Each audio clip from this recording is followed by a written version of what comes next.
Okay, so this story, um, it's really disturbing.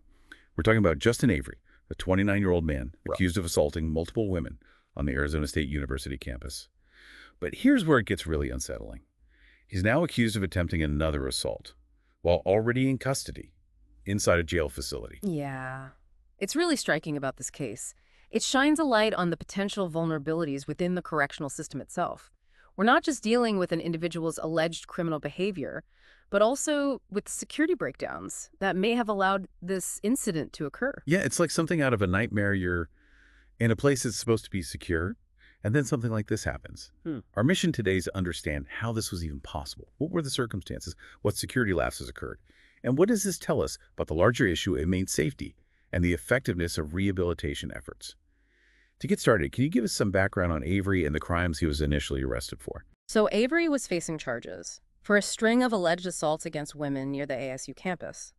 These incidents all followed a disturbingly similar pattern he seemed to target. Women at random, often in parking garages, and would grope them.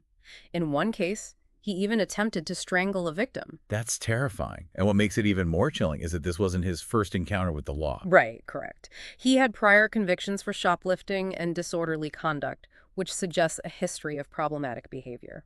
This raises an important question about Avery's mental state. At the time of these alleged offenses, the fact that he continued this pattern of behavior even after being arrested suggests concerning lack of impulse control and a disregard for the potential consequences of his actions. So he's already in custody for these alleged assaults, and then this incident occurs inside the Maricopa County Jail. Can you set the scene for us? What happened that night? The incident took place around 4 a.m. inside the intake facility, which is divided into separate areas for male and female detainees. There was one deputy on duty at a desk presumably responsible for monitoring the situation. Surveillance footage from that night shows Avery getting up from the floor where he'd been lying down. He stretches and seems to be observing the deputy's movements. It sounds like he might have been planning something, gauging the situation, and looking for an opportunity. What happened next? So, when the deputy left the room momentarily, Avery seized his chance. He quickly slid out of view of the camera, and from another angle, we see him using this almost spider-like crawling motion to move under the desk. It's as if he had studied the layout of the room and the deputy's routine, waiting for that specific window of opportunity. It's incredibly disturbing that he was able to move so freely within a supposedly secure facility, especially given his history and the nature of the charges against him. It certainly raises concerns about the level of security and the effectiveness of the protocols that were in place that night. Why wasn't he restrained? Were there any measures taken to prevent him from having access to other detainees, particularly women, given his alleged pattern of behavior? These are all crucial questions that need to be addressed. So he's crawling under the desk. What's his objective? It seems his target was the women's section of the intake area.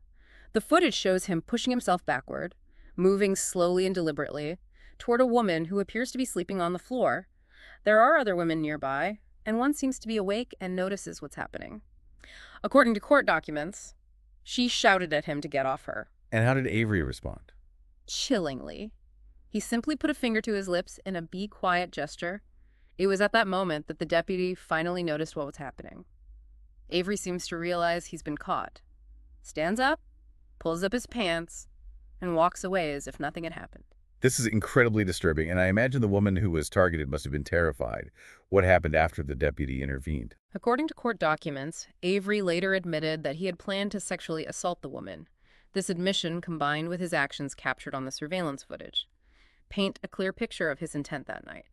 Fortunately, the assault was interrupted before it could escalate further. It's a chilling reminder that even within a secure facility, individuals may still pose a danger to others. This incident certainly raises questions about the adequacy of the security measures and whether there were any missed warning signs or failures in the classification process that allowed this to happen. Absolutely.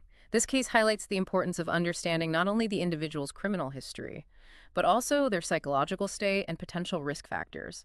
It underscores the need for robust security protocols, ongoing staff training, and a thorough classification system to ensure the safety and well-being of all detainees within correctional facilities. Yeah, this incident, it really kind of exposes potential systemic issues within the facility itself. While there were procedures in place to mitigate risks, they clearly weren't followed in this instance. So what could have gone wrong?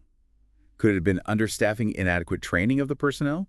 Or maybe a lack of awareness regarding Avery's specific history and the potential danger he posed? What are your thoughts? Well, it's likely a combination of factors. Prisons frequently face resource constraints, which can lead to understaffing and overworked personnel.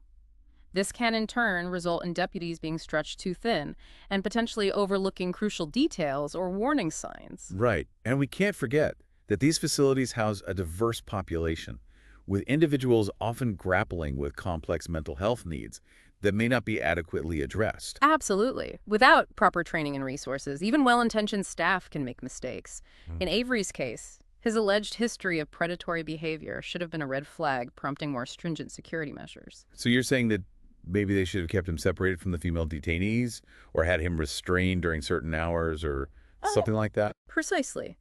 There's a concept in corrections called classification, where inmates are assessed for their risk level and security needs. This helps determine the appropriate level of supervision and housing assignments. That sounds like a really crucial process. So in this case, it sounds like there might have been a breakdown in the classification process. Hmm? Would you say someone dropped the ball in assessing Avery's potential for harm? That's certainly a possibility. However, it's also important to remember that while security is paramount, we need to balance that with the humane treatment of detainees. It's a delicate balance for sure. You want to ensure safety for everyone involved, both the staff and the inmates, while also maintaining a level of respect and dignity for those in custody. And that's where clear protocols and accountability become essential. If there was a breakdown in procedures, we need to ask, who bears responsibility?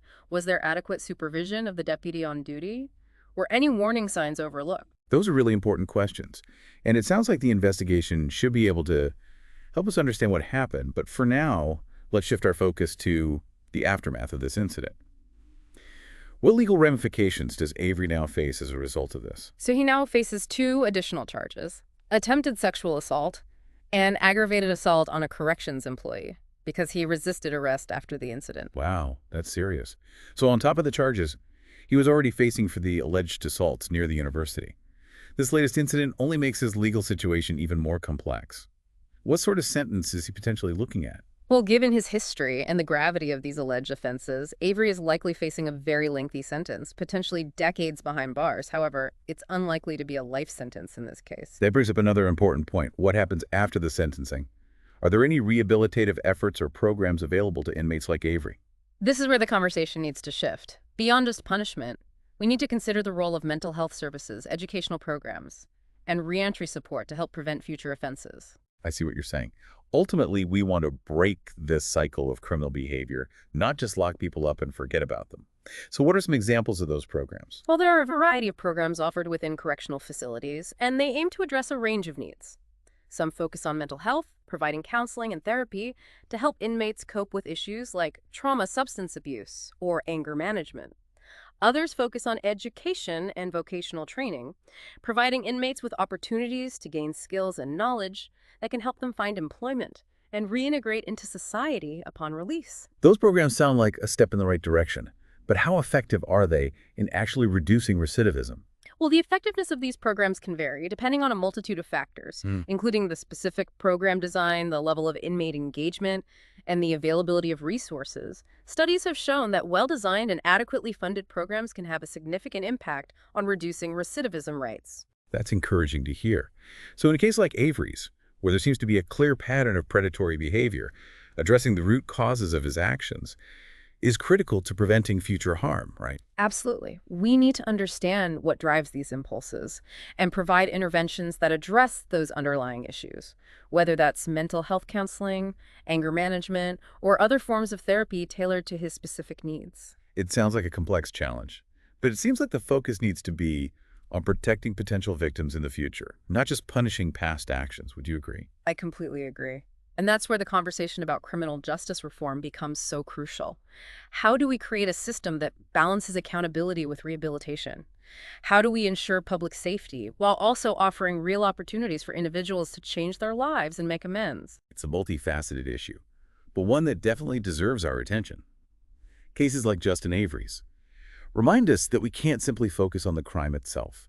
We need to examine the broader context, Right. identify systemic failures, and explore avenues for prevention and rehabilitation. What other considerations do we need to make? Keep in mind as we delve deeper into this complex issue. Yeah, and it's crucial to understand that rehabilitation isn't a one-size-fits-all solution. It requires a tailored approach, taking into account the individual's specific needs, risks, and potential for change. Yeah, that makes sense. So connecting this back to Avery's case, it seems like there might have been opportunities for intervention, both before and after his initial arrest. That could have potentially prevented this jail incident from happening. What are your thoughts on that? Absolutely. The fact that he was already out on bond for multiple alleged assaults when this incident occurred raises questions about whether his release back into the community was the most appropriate decision at that time. Right. It definitely makes you wonder if there were any other options available, or if any risk assessments were conducted to gauge his potential for reoffending. Exactly. And there's also the question of whether he was offered any mental health evaluations or treatment programs during that initial period of incarceration. Early intervention and access to mental health services can play a significant role in addressing underlying issues and potentially mitigating the risk of future offenses. That's a good point. Early intervention could be key in cases like this. And even within the jail itself, there were clearly security protocols that were either overlooked or not properly enforced. Yeah, and this is where accountability comes into play. It's not about pointing fingers or placing blame, but rather about identifying where the system may have faltered and implementing changes to prevent similar incidents from occurring in the future. We need to ensure that both staff and detainees are protected. It's about creating a safer environment for everyone involved. This isn't just about Justin Avery. It's about the safety and well-being of all detainees and staff within these facilities. Precisely. Every individual who enters the justice system, whether they're accused or convicted, deserves to be treated with dignity and respect. And that includes ensuring their safety while they're in custody. This deep dive has been truly eye-opening. We began with this unsettling story of a jail crawl, and it's led us to a much broader discussion about security, accountability, and the critical need for a more humane and effective approach to corrections. It's clear that there are systemic issues that need to be addressed to prevent incidents like this from happening again. And what's essential to remember is that these issues extend far beyond this particular case. This is a systemic problem that demands systemic solutions. It requires a collective effort from lawmakers, correctional officials, mental health professionals, and society as a whole. So here's a final thought I'd like to leave with our listeners. What concrete steps can we take to improve safety within correctional facilities? What kind of training and resources do staff members need to effectively handle these complex situations? And perhaps most importantly, how can we better address the mental health needs of inmates to reduce the risk of recidivism and future harm? Those are all excellent questions, and they're questions that deserve careful consideration. These are complex issues with no easy answers, but they're definitely worth pondering as we strive to create a justice system that truly serves everyone. Well, thank you for joining us on this deep dive. It's been a challenging but very important conversation. Until next time, keep learning, keep questioning, and keep pushing for a better world.